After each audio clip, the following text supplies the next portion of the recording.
তবে কিছু বিষয় খেয়াল রাখতে হবে। যারা বিড়াল পোষে বাসায়, বিড়ালের জন্য কোনো অবহেলা না হয়, কোনো অযত্ন না হয়। বিড়াল যখন খাওয়ার প্রয়োজন খাবার দিতে হবে, তার যত্নের প্রয়োজন যত্ন করতে হবে। ঘুমানোর জায়গা দরকার, তাই ঘুমানোর জায়গা দেওয়ার দরকারটা আছে না নাই?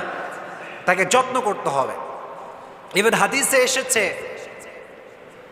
একজন মহিলা একটি বিড়ালকে আটকে রেখেছিল এবং তাকে খাওয়ার দেয় নাই, তার যত্ন করে না, তাকে ছেড়ে দেয় নাই। হাদিসে এসেছে আল্লাহ তাকে জাহান্নামে নিক্ষেপ করেছে, নাউজুবিল্লাহ পড়ান। এজন্য বিড়াল থাকা দোষের কিছু নয়, বাট যত্ন করতে হবে, 1 নাম্বার পয়েন্ট।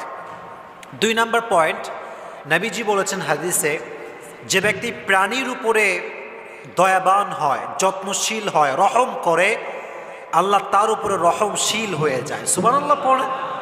আপনি প্রাণীকে মায়া করবেন, আল্লাহ